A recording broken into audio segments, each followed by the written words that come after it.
It wasn't our night, certainly.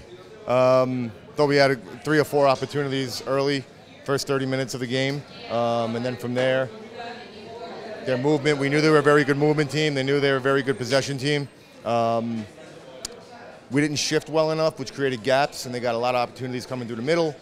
At the end of the day, to make a defensive sub at halftime and a second defensive sub, it's never fun, you know, and it never does good things for a team.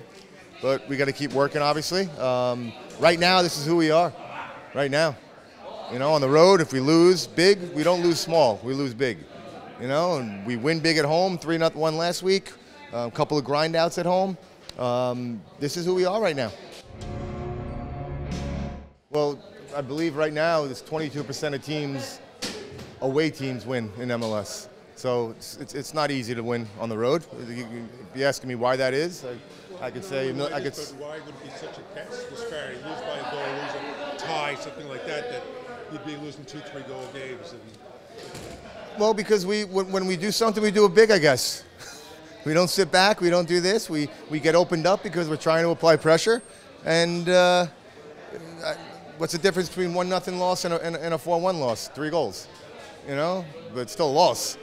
So, you know, it's early on still. It's coming up to mid-season. Last year, it took us a while to find our form, and I'm confident we'll find it this year. Does that get mental at a point, a certain point, psychological, if you're having that kind of... I think so. The mentality of the game is huge. I don't know how many people realize how big mentality is in sports. So you need a strong mentality as a team, as a unit, as an individual. And we have a little bit of ways to go to get that everybody has a strong mentality. I'm not a psychiatrist. You know, we work with a sports psychiatrist once in a while. And maybe she's got her work cut out for her. I mean, down 2-1, they get an apparent goal, gets called back. That should have given you a lift. Yeah, it should have, but it didn't.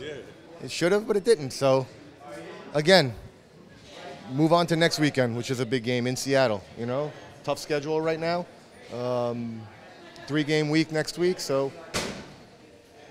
go back and pick it up versus Seattle. So it was more what you guys didn't do or what they did? We knew what they were going to do. We know what every team's going to do.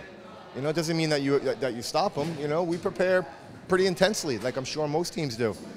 You know, a lot of video, tons of pages that the players get based off of the scouting report, more video. So I think it's a change anything. This is how they always, you know. They're one of the better possession teams in the league. They've been a bit unlucky in the final third this year, and then tonight they weren't unlucky in the final third.